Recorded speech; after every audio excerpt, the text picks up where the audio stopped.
হোমোফিজ যাদের illegal immigrant বলে, আমরা তাদেরকে বলি অনিবন্ধিত অভিবাসী। অত্যন্ত গুরুত্বপূর্ণ। ছোট্ট, ছোট তথ্য না দেওয়ার জন্য তাদের আবেদনগুলা বিফলে যাচ্ছে, অ্যাপিলে যাচ্ছে। আবার একটা দীর্ঘসূত্রতা চলে আসছে জীবনে। জীবনের ২০ টা বছর এখানে অনিবন্ধিত হিসেবে কাটানোর পর বা কিছুটা নিবন্ধিত, কিছু অনিবন্ধিত করার পর আবার একটা বিরাট ঝামেলায় পড়লেন না।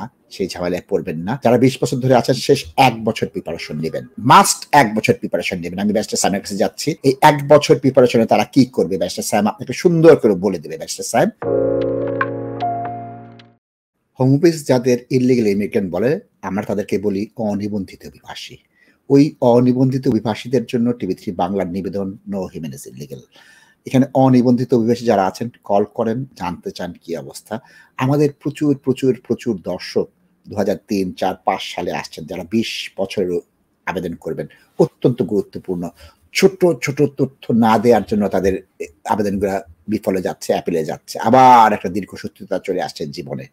সুতরাং জীবনের ২০ টা বছর এখানে অনিবন্ধিত হিসেবে কাটানোর পর বা কিছুটা নিবন্ধিত, কিছুটা অনিবন্ধিত করার পর আবার একটা বিরাট ঝামেলায় পড়লেন না। সেই ঝামেলায় পড়বেন না। যারা ২০ বছর ধরে আছেন শেষ ১ বছর প্রিপারেশন নিবেন। মাস্ট ১ বছর প্রিপারেশন নিবেন। আমি ব্যারিস্টার সায়েমের কাছে যাচ্ছি। এই ১ বছর প্রিপারেশনে তারা কি করবে ব্যারিস্টার সায়েম আপনাকে সুন্দর করে বলে দেবে ব্যারিস্টার সায়েম। ২০ বছর আবেদন অনেকের হচ্ছে, প্রিপারেশন নিচ্ছে না। ২০ বছরের আবেদনের ক্ষেত্রে আপনাকে তো প্রথমেই প্রমাণ করতে হবে যে আপনি ২০ বছরের রেসিডেন্সটা এই দেশে কাটিয়েছেন এবং সেটা আপনি কন্টিনিউয়াসলি কাটিয়েছেন। সেখানটাতে আপনার কোনো ধরনের ঘাটতি হয়নি। তাহলে এখন আপনি যদি যেদিন ঢুকেছেন সেদিন থেকে আজ অব্দি ২০ বছর পর্যন্ত প্রমাণ করতে চান যে আপনি এদেশেই ছিলেন, তাহলে আপনাকে কিছু ডকুমেন্ট অবশ্যই প্রোভাইড করতে হবে। সেই ডকুমেন্টগুলো যদি আপনি প্রোভাইড না করতে পারেন, তাহলে হোম অফিস কিন্তু নিশ্চিত হতে পারবে না যে আপনি ২০ বছর এই দেশে ছিলেন। দেখুন, ২০ বছরের রুলটা হচ্ছে আপনি বৈধভাবেই থাকুন, অবৈধভাবে থাকুন, তাতে কোনো সমস্যা নেই। সমস্যাটা হচ্ছে আপনি প্রমাণটা করতে পারছেন কিনা এই দেশে আপনি ২০ বছর ধরে আছেন। নাসিদ ভাই আপনাকে যেটা পরামর্শ দিচ্ছি সেটা হচ্ছে শুরুতে আপনি দেখেন যে আপনার এন্ট্রিটা ঠিক আছে কিনা, অর্থাৎ আপনি যে পাসপোর্টে ঢুকেছেন সেই পাসপোর্টে যে স্ট্যাম্পটা আছে, স্টিকারটা আছে, সেটা এখন পর্যন্ত আছে কিনা। ফটোকপি হলেই চলবে। পুরো পাসপোর্টটা যে অরিজিনাল হতে হবে এমন কোনো কথা নেই, কারণ আপনি যখন ফটোকপি প্রোভাইড করবেন ইনফরমেশনগুলো যদি দেখা যায় তাহলে তাদের সিস্টেম থেকে তারা সেটা বের করে ফেলতে পারবে যে আপনি এদেশে ঢুকেছেন। তাহলে ঢুকবার পর থেকে আপনি যে এদেশে আছেন, আমরা সাধারণত দেখি যে কারো জিপির কাগজ থাকে যে উনি জিপিতে রেজিস্টার্ড ছিলেন সবসময়, প্রতি বছরই একবার দুবার হয়তো জিপিতে গেছেন, তাহলে কিন্তু প্রমাণ হয়ে যায় মোটামুটিভাবে ব্যালেন্স অফ প্রবাবিলিটি যে আপনি এদেশে ছিলেন।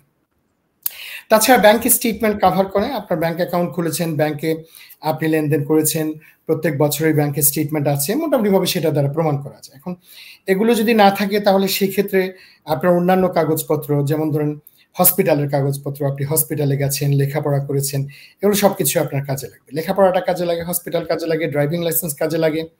তারপর হচ্ছে ছবি। কখনো দেখেন কিছুই নাই, এখন আপনি যদি কোনোভাবে ছবি দেখাতে পারেন, ১-২ বছর অন্তর অন্তর একটা দুটো করে ছবি আছে এবং ছবিগুলো অরিজিনাল ছবিটা আছে, তাহলে সেক্ষেত্রে সুবিধা হয় কি, ফরেন্সিক করলে বোঝা যায় যে কত বছর আগের ছবি। অ্যাটলিস্ট আপনি যখন প্রমাণ দিলেন, হোম অফিস যদি মনে করে যে না আপনার এটা সঠিক না, আপনি আদালতে গিয়েও কিন্তু ফাইটটা করতে পারেন ফরেন্সিক করে। তারপর হচ্ছে আপনি কাজ করেছেন, বিভিন্ন জায়গাতে কাজ করেছেন, পেস্লিপ পেয়েছেন, P45, P60 এগুলো পেয়েছেন। কোনো কিছু যদি না থাকে, অ্যাটলিস্ট যাদের সাথে কাজ করেছেন তাদের কাছ থেকে যদি আপনি শক্ত লেটারও নিতে পারেন, তাও আমি দেখেছি কাজে লাগে। তারপরে এটাও হয় যে অনেক মানুষের অনেকের সময় একটা গ্যাপ থেকে যায় যে ৩ থেকে ৪ বছর। কেন ৩ থেকে ৪ বছরের গ্যাপটা থাকে, নাসিদ ভাই এটা খুব ভালো করে জানে। যে ব্যক্তিটা ২০০৪ সালে এদেশে ঢুকেছে, হলো কি সে প্রথম ২-৩ বছরের কোনো ডকুমেন্ট, তার ৪ বছরের ডকুমেন্ট, কিন্তু ৪ বছরের মাথায় গিয়ে সে কোনো একটা আবেদন করেছে, তারপর তো আবেদন চলতে থাকে, অ্যাসাইলাম, হিউম্যান রাইটস, এই সেই হ্যান ত্যান চলার কারণে হোম অফিসের সাথে রিলেটেডই প্রমাণ থেকে যায় যে হি ওয়াজ ইন দিস কান্ট্রি।